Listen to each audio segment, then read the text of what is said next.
Autumn walked home, and when she arrived, she had a stroke on the kitchen floor. She wasn't breathing. The paramedics' main aim is to preserve life, that the patient stays alive.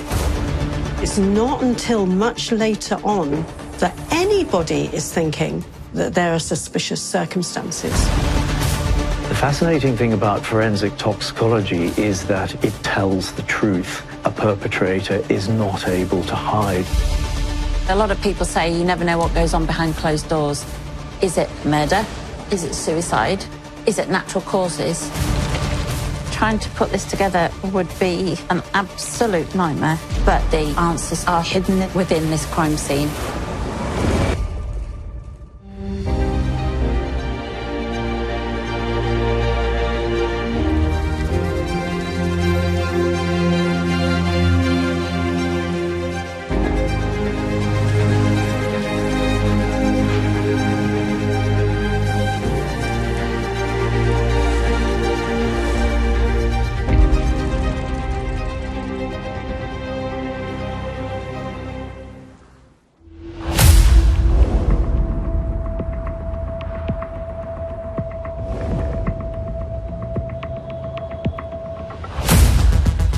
Allegheny County Dispatch. Receive a frantic call. Allegheny County 911, what's the address of your emergency? Hello? Hello? Okay, slow down. Please, I think my wife's having a stroke. His wife wasn't breathing, and he was absolutely panic-stricken. Okay, calm down. What's your name? My name is Bob Ferrante. Oh, please hurry. Okay, just hang on the line, Bob. They're coming. Jesus, sweetheart, please. You could hear him talking to her. Jesus, sweetheart, breathe. Don't do this to me. Okay, Bob, calm down. Do you think she might be having a stroke? Yes, she's been having these episodes for the past... Okay, listen. Yes, okay, listen. yes. Are you with her now? Yes, right in front of her. The woman is Dr. Autumn Klein. Autumn was a 41-year-old healthy woman. She was known to eat really, really well and take care of herself. So it was really quite a shock. She's just staring and can't answer. You said she's just staring off. Is she able to talk at all? No, she cannot. She's not responding to me. She has this sort of like apatoid. It's all stiff. Honey, sweetheart, are you okay? I'm sending the paramedics to help you, okay? I'm making sure help is on the way. Oh, God, help me, God, help me. Paramedics arrive within minutes. Autumn is lying on the kitchen floor. The main concern is preservation of life. This woman was young, healthy, with no obvious injury. It was really unusual to find someone in this state. Paramedics would do everything they can to try and ensure that the patient stays alive. My wife's trying to get pregnant again. Was she getting injections or? All kinds of drugs, yeah, all kinds of drugs. So she's on several different medications right now. Oh, God, I can't think. Jesus.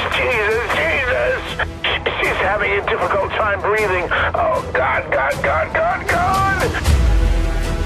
Paramedics move Autumn into the ambulance as Bob calls her parents and a friend to watch their 6-year-old daughter. The paramedics, their home was less than a quarter of a mile away from a major trauma center in Pittsburgh and the hospital where Autumn worked. The medical personnel working on her very quickly realized who she was and that she was one of their own. Autumn was working with women who were trying to get pregnant or were pregnant and also had neurological diseases that they needed to try to balance to be able to have a baby. She was incredibly well-loved in her medical field. They made extreme life-saving measures to try to help her. By the point where she had arrived, she had clamped up, her hands had closed. Autumn is unresponsive. Doctors are unsure why Autumn's had such a strange medical episode. It's really important to learn everything you can about her, to find out why has this happened. They weren't sure if she was having a stroke, if she was having some kind of heart situation. There was even talk about there being an electrical brainstorm in her brain. They needed to start doing the tests that were necessary to try to identify what was happening. One of the residents put the central line in. The blood appears to be really red, which is an indication of high oxygenation. Bright red blood is clinically a red flag. The cells are unable to absorb the oxygen that is passing around the body because they've been blocked, and that causes the blood to go that cherry red color. That was a clue to them that her body was having some kind of reaction to something that was in it. Blood samples were sent for toxicology analysis at the hospital. Bob arrives at the hospital as Autumn's respiratory system worsens. She's put on life support while her family wait for more news.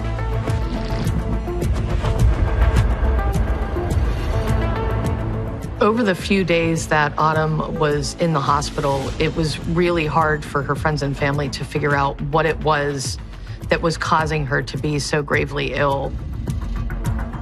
The physicians who were treating her had done every test that they could think of. They'd done brain imaging, they'd done heart imaging, and there was absolutely nothing that they found that was causing her to have such grave symptoms. By April 20th, Autumn had shown no signs of brain function in any way, and it was at that point where the family decided that they would remove life support measures from her. Desperate for answers, Autumn's parents pin their hopes on the pathologist. They performed the autopsy on Autumn the next day. They were unable to find anything that they believe could have been the reason why she died. Awaiting the hospital's blood results, Autumn's body is released to the funeral home. The fact that Autumn died would have been a huge loss, not only for family members, but also for the medical community. She was a very promising young lady with a lot to offer, and her untimely death would have had a huge impact on the community at the time. A number of her patients were devastated at her death. Autumn really took a lot of time with her patients and got to know them, spent, hours with them trying to help them. She was able to help them to be able to carry a baby to term, which was unexpected given their condition. As the community begins to grieve, the blood results send shockwaves through the hospital. It says that Autumn looks like she had cyanide in her blood. Having cyanide in your blood is incredibly rare and quite shocking. As a crime scene manager with 25 years experience, I've never had a case like this. And it was immediately turned into a police investigation. Is it suicide? Is it an accidental cause of death? Or has she been poisoned with cyanide?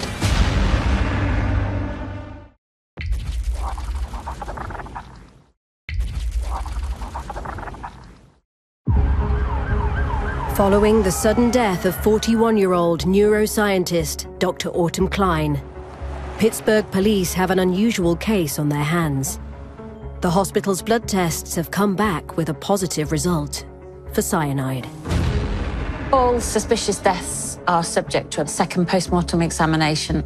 Police would like to have access to the body for a considerable period of time to reveal any other potential symptoms or any other injuries, bruising that may help to improve the investigation.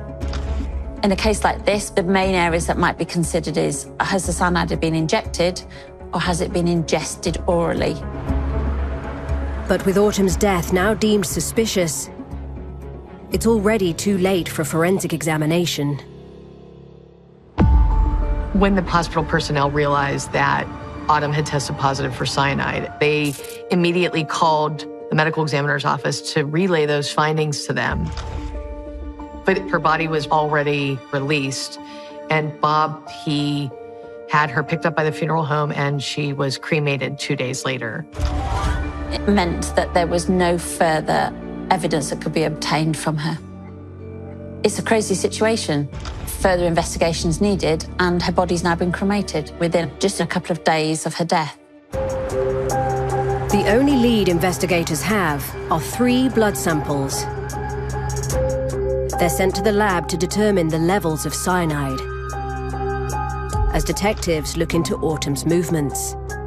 The first order of business really was to determine how she could have been exposed to cyanide. It leads to a number of questions that I would want answers to.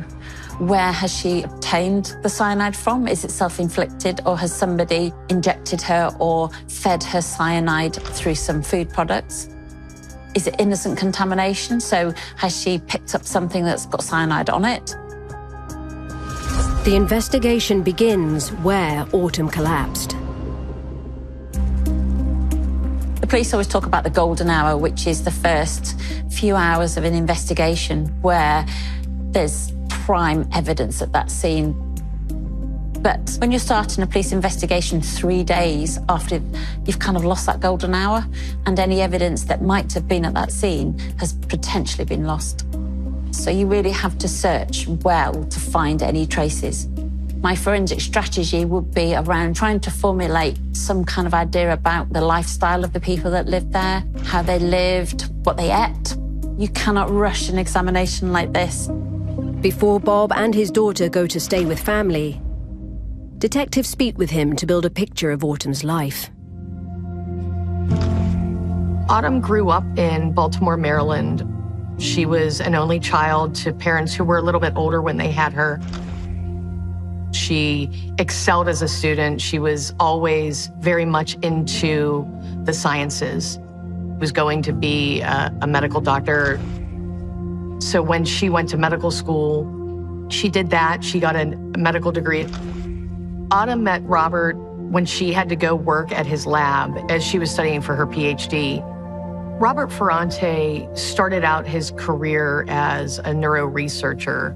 He was known to be studying diseases like Lou Gehrig's disease and Huntington's disease. He had established his own lab in Boston. He was 23 years older than her. She called him Bob and became attracted to him based on his intellect. She thought he was incredibly smart. He was quite charming, and they hit it off very, very quickly.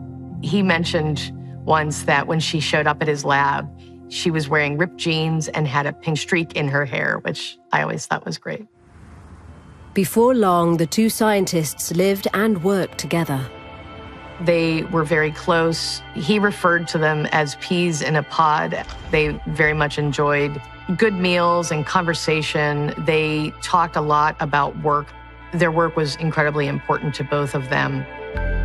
In 2001, Bob and Autumn got married in a small candlelit ceremony. They lived at his family home outside of Boston, and they remained there for several years. They had their first child. She loved her daughter. Even though she had a very pressure-filled career, she focused very much on her daughter.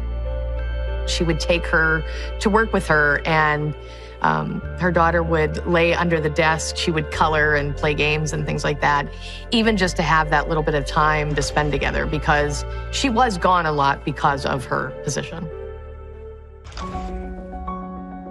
Autumn became known for her work in an untouched area of medical research. She had a very close following with both her patients and the physicians she worked with.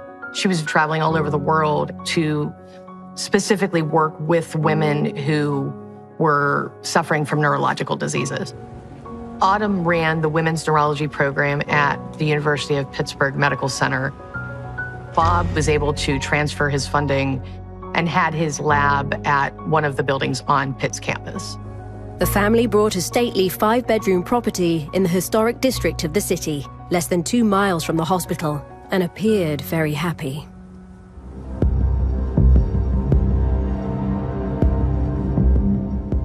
With a case like this, there are several hypotheses that you could consider. In any death, is it murder? Is it suicide? Or is it an accidental cause of death? The initial thought was, how could she have been exposed to such a toxic chemical? The initial thought was that it could have happened at work in one of her neurology labs. A police trawl of CCTV footage indicates that Autumn left her work fit and healthy. Autumn had worked the entire day. What they found was that she had no active projects or working with cyanide in any capacity for her research. Detectives rule out Autumn's death as accidental. They use the CCTV to timeline her last known movements. That video surveillance to show her coming down off the elevator and off the escalator at the end of her night. Autumn left work late. She walked home because it was a really short distance away. And when she arrived there, Robert heard the back door open. She came inside. And then within half an hour, 40 minutes, her husband is calling 911 saying that she's collapsed at home. That's a really short timeline. Investigators need to know what happened within those 40 minutes.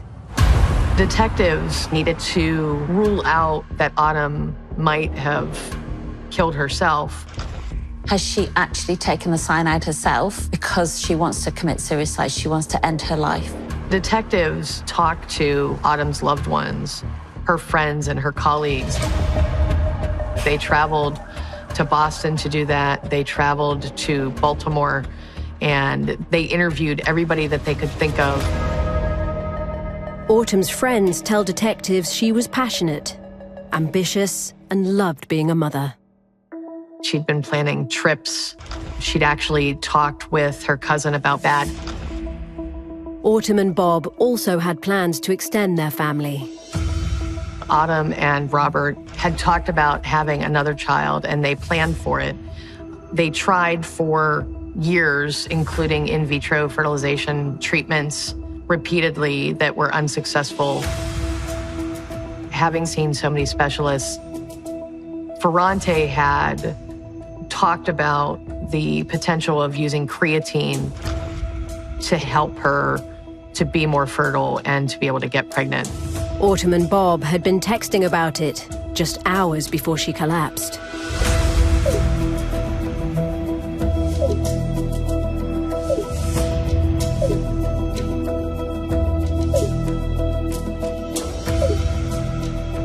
He had been urging Autumn to take it for months. He'd ordered it into his lab for her. And it was really a big part of their relationship at that point. And so by looking at those future plans, they were able to establish that she was not suicidal. Detectives speculate on the last remaining hypothesis: murder. There were questions about who would have wanted to harm Autumn, why anyone would want to harm her. She was so well loved that it was really a question of how anybody could want harm to come to her. The toxicologist report from Autumn's blood samples is ready. Cyanide has highly lethal effects on the human body. And in short terms, it starves the cells in the body of oxygen and kills people often within minutes. The textbook definition of a lethal dose is something over 3 milligrams per liter. And in Autumn's case, the concentration was 3.4 milligrams per liter, which is an enormous concentration of cyanide and far, far greater than anything she may have accidentally picked up from somewhere. In my mind, there can be no other explanation than that she was deliberately poisoned. It ultimately turns the investigation into a murder investigation. With a murder case now on their hands, police declare the family home a crime scene. The crime scene technicians were looking for things that might show evidence of cyanide. They took Autumn's hairbrush, that there could be evidence of the toxin in her hair. The vacuum cleaner, looking at like the broom and dustpan, could it have been something that had spilled in the house? You would search the bins, you would search any areas where there looks like there's been disturbance and any signs that someone might have removed items from a crime scene. They also looked through their medications. The creatine that Autumn had been taking for fertility was also a prime target of theirs. The CSIs found no cyanide within that house. It can be quite difficult putting together a case when you don't have the murder weapon. You have to widen your search. In the couple's office, they seize personal devices, diaries, and financial records. One interesting thing that was found was shredded pieces of paper in the shredder machine. So as a matter of course, the contents of that would be seized and pieced together. It's a huge task not knowing if there's anything important in there or not. But in this type of investigation, you're searching for any clues possible. When you've got very little other evidence to go on, you really do have to try and see if anything might be relevant to a case. Trying to put this together would be an absolute nightmare, but it's got to be done. You don't know if there's anything worthwhile in here, but there may well be, so it's really important to try and piece things together, which is a bit like doing a jigsaw, but with 10,000 pieces, and you don't even know what you're looking for. The best way to search through something like this is pick out stuff that definitely looks like it's from the same source.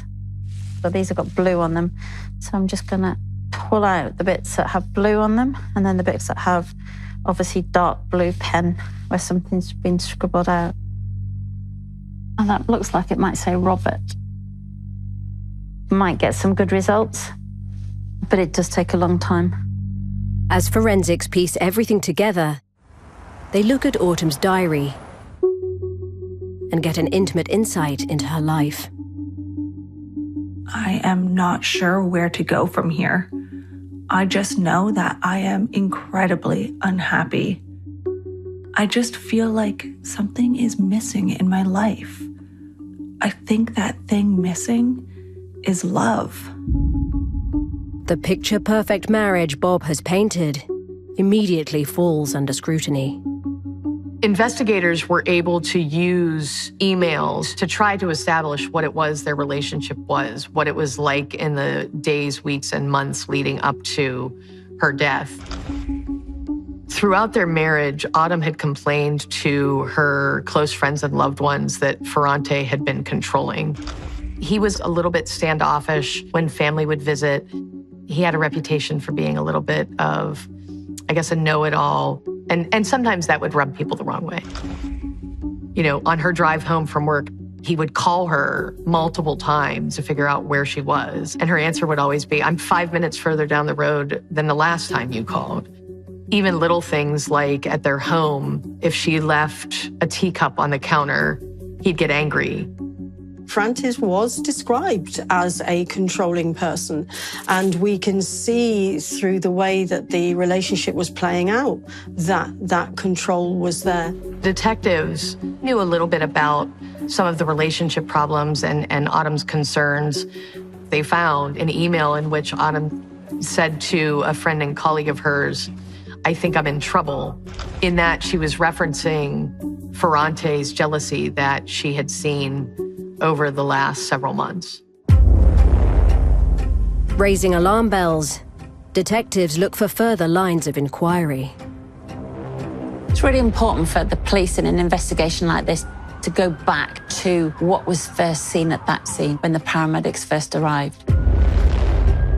Something that was really strange to the paramedics was that Bob immediately said to them, you should take her to Shadyside, which is another local hospital. He said, that's where her folks are. Her folks are there. And the paramedics were like, we're in the middle of a medical crisis. We're going to take her to the hospital that's local. Concerns grow around Bob's behavior.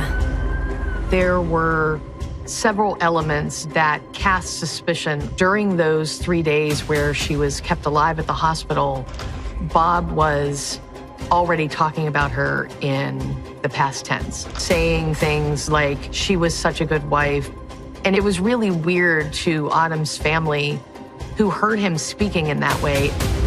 Then, doctors tell detectives of some of Bob's demands. The fact that her husband didn't want an autopsy and pushed for cremation within several days of her death would instantly raise my suspicions, because he wants rid of the body. Therefore, there's no forensic evidence possible. The first person who, in my mind, would be a prime suspect would be her husband.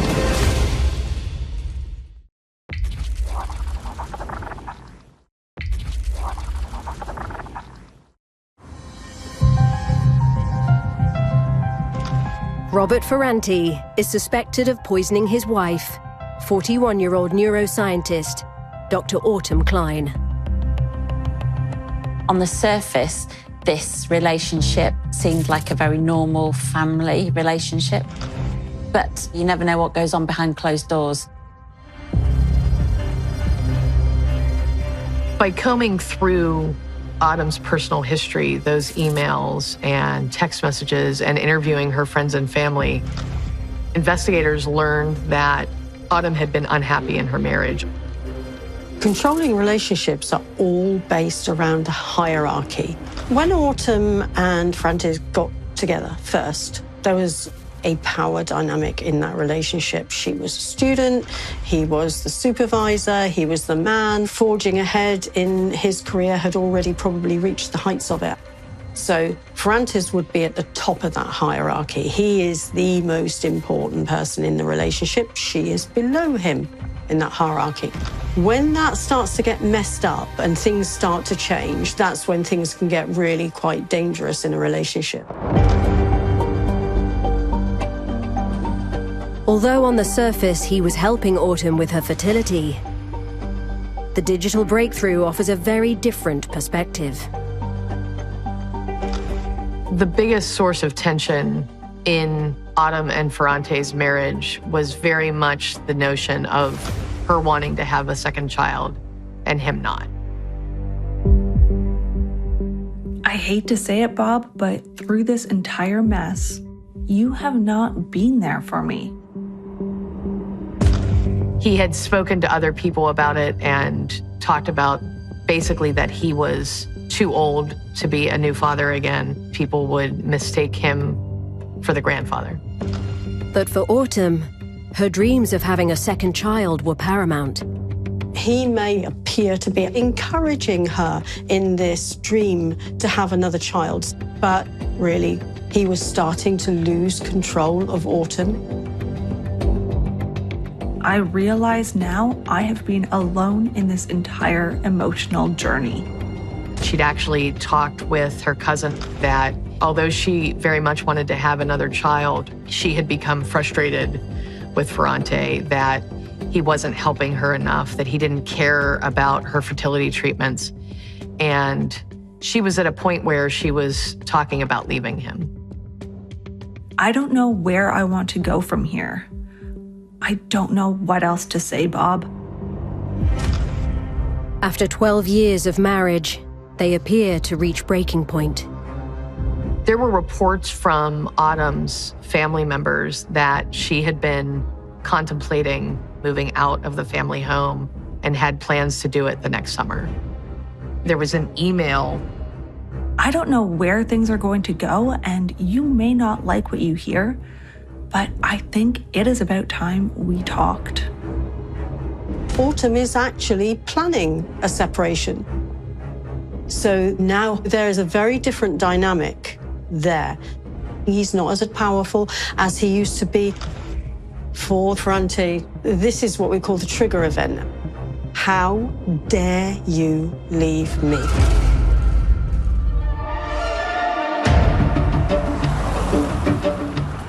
Investigators don't necessarily need a motive, but having evidence of marital discord and frustration over pregnancy, all of those things contribute to motivation and the reasons why Ferrante could be suspected of killing her.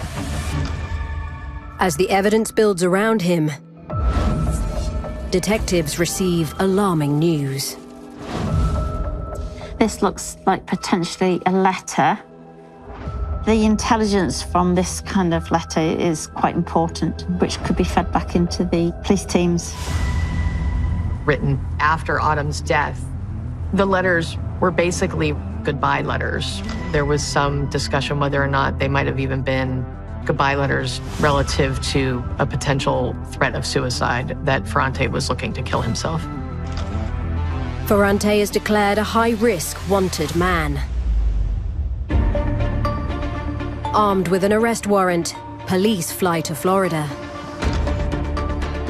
When a partner kills another partner, the emotion that they feel immediately post-killing is not remorse or shame or guilt or even sorrow. It's relief. They've got their revenge. And now they've got to protect themselves from the repercussions of what they've done, because this man wants to get away with it. Police encircle the address, but Ferrante isn't there. The digital forensic team traces his phone. When a suspect has been identified, it's really important to look at anything else that's linked to that suspect. In this case, the suspect was Autumn's husband. So ideally, you would like to be searching his place of work and also his car. There's huge challenges in examining a vehicle, especially several days after the incident has been declared a crime. There could have been a lot of evidence that's been removed from that vehicle, so it can create a lot of challenges. When you're searching a car, you're really looking for anything that looks out of place, anything that shouldn't be in the car or appears to be hidden in the car. You'd be searching under the seats, in the glove box, and in the boot area. Investigators found a laptop, and they also found a USB drive in the trunk. Computer equipment at USBs would have to be preserved correctly when removed from the vehicle, so they'd be bagged and removed from the scene. Quite unusual to leave your laptop in a car, and USB drives, especially in the boot of a car, which tends to suggest that these were potentially hidden away from the police. Prior to sending them off for digital forensics, they might well get some fingerprints on the screen of the laptop and DNA potential on the actual keys on the laptop. So it's kind of looking as to the most keys that are used potentially. So you wouldn't necessarily use the top keys on the laptop, but you'd use the space bar and the return key quite a lot, and a lot of the letters. So I'm just going to take some swabs from some of these areas. So literally just wet a swab and run it over the surface. Sometimes with the pointy swabs, you can kind of get down into the grooves of the keys, which helps to pick up any residual DNA. They need to be downloaded to see what items have been saved on the USB drive and what internet searches have been undertaken. While waiting on the results, detectives speak to Autumn's colleagues. At the point where Autumn was killed, her career was very much on the upswing. She was a sought-after speaker at medical conferences. She had established this women's neurology program and was really at the peak of her career.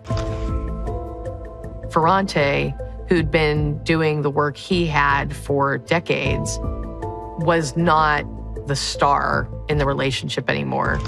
There was jealousy of how her career was going. That would have caused problems for him. If she's doing better than him in her career, that is a threat. If she's starting to look as if she's not quite as interested in him as she used to be, maybe he's thinking he's not as attractive as he used to be, this is the melting pot for real problems. Ferrante's digital footprint reveals a growing pattern of jealousy. Ferrante suspected, without reason, that she had been cheating on him. And he confronted her in emails about it, and he wasn't willing to accept her explanations that they were just friends. So much so that he even looked for a divorce attorney in Pittsburgh. When Ferrante's accused Autumn of having an affair, he's imagining that there's going to be a separation. He was starting to lose control of Autumn, and research shows a controlling person, the most dangerous people to be in a relationship with, and especially if you start to say you want to leave them. Investigators get a call from his attorney. The attorney wanted him to be able to turn himself in, but the detectives and prosecutor wouldn't allow it, and so they had to figure out where he was, and they did. Eventually, they ended up arresting him on the side of a highway in West Virginia. Ferrante was taken into custody because of the potential suicide letters that had been found shredded in the home. They kept him in protective custody and wearing a suicide smock. With Ferrante under close surveillance, CSIs leave no stone unturned. It's really important in a police investigation to try and find the murder weapon, whether it be a knife or a gun or something like that. Whereas in a poisoning case, it's slightly different because you need to find the source of that poison. Cyanide is not freely available, so it's restricted access, so only people with legitimate reasons to be able to purchase it. So normally laboratories that are undertaking research would be able to purchase cyanide. Detectives went to Ferrante's lab at the University of Pittsburgh. There they searched his office. They searched a safe that they found within his office, and they also searched the lab where he conducted his research. Within the lab, there was a container labeled potassium cyanide. Forensics securely fast-track it to the lab. On the top of the desk was a receipt for cyanide, which he had overnighted just a couple days before Autumn died. And instead of ordering it through the traditional grant-based funding that they would use, he put it on a purchasing card for the university, which was unusual because he had no active projects in his lab that would have required that drug. This discovery was a huge moment in the investigation. Cyanide is a hugely toxic chemical, very rarely used. It's incredibly suspicious. This looks like this belongs to our killer. But there's a question that I would want answers to. How has she become poisoned with cyanide? How has that been ingested? Pittsburgh police look back to the crime scene. As the detectives put their case together, they recall specifically that the paramedics saw a Ziploc bag, which Bob said was creatine that Autumn had been using for fertility treatments. That was the key to the case.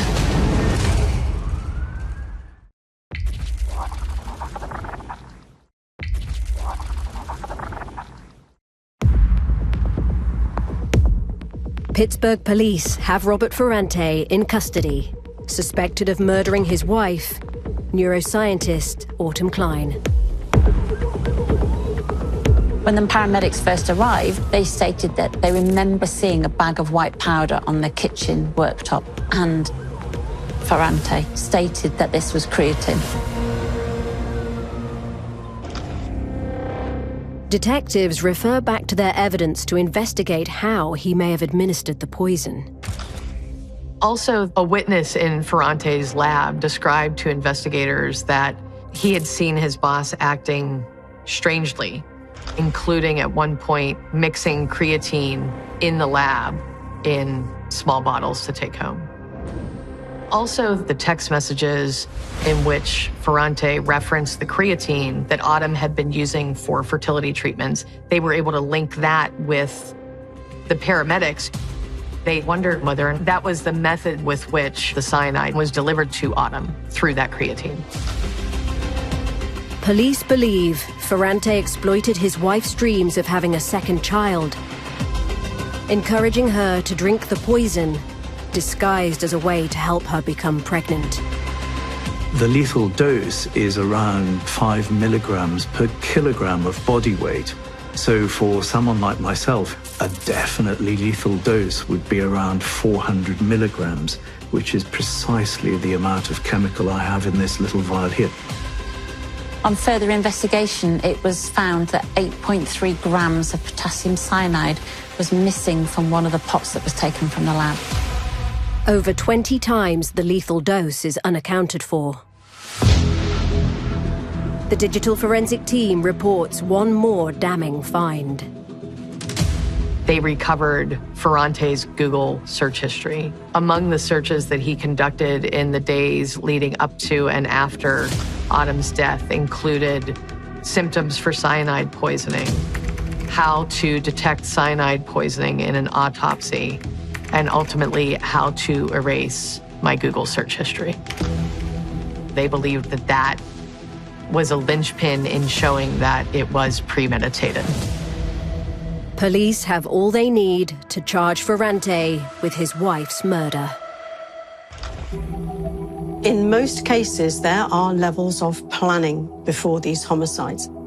It looks like he followed the typical path of a controlling killer who planned the demise of their partner. And being a medical doctor, he's not going to use the usual methods of, like shooting or strangling her or stabbing her. He's going to be far more underhand and far more cunning.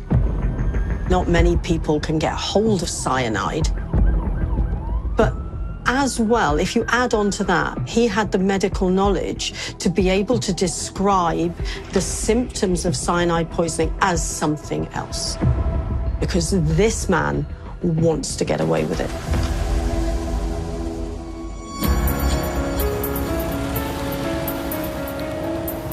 "18 months after Autumn's sudden death, Robert Ferrante stands trial.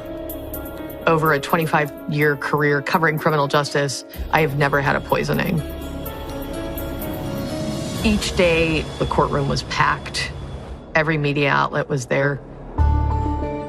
The courtroom watches the CCTV of Autumn's last day. For me, when you saw her start out that morning, you can see her striding into work. Her hair is down. She looks kind of ready to seize the day. And by the end of the night, 14 or 15 hours later, her hair was in a ponytail. She looked tired. She had her bag on her shoulder. Her day was like everybody else's, right? And to see that and know that those were, among her last moments was really very difficult to watch. Over 40 witnesses take the stand to piece together the case for the jury. The biggest moment of the trial was when the defense said they called Bob Ferrante to the stand. He sounded completely different than he had in the 911 call. The tone of his voice was different. The pitch of his voice was different. And to see him up on the witness stand acting kind of charming and trying to present the relationship that he and Autumn had in the way that he wanted to, it was really striking. He was the controlling personality from the very beginning. When he found out that she was even thinking of leaving him, he decided how she was going to be punished for that. He decided that she was going to die. He decided how he was going to get away with it. He decided how he was going to control the medical professionals, the criminal justice professionals. It was very well set up to be able to get away with this murder. The jury retires. After 15 hours, they find Ferrante guilty of first-degree murder. He is sentenced to life in prison without the possibility of parole. It's interesting, a lot of people say you never know what goes on behind closed doors. On the surface, this relationship seemed like a very normal family relationship. Behind the scenes, it was clearly a very toxic marriage. It's very clear that she was a highly esteemed woman, very ambitious, a mother, and knew a lot around females and women's pregnancies. The thing that sticks with me is what was lost in Autumn's death. Not only was she an incredible mom and a good friend and colleague and daughter and cousin, her life's work was to help people. And you just think to yourself, what might have been had she not died? What might have been if she was able to continue on for the next 20 or 30 years of her career? How many lives she might have been able to change? And that is incredibly heartbreaking.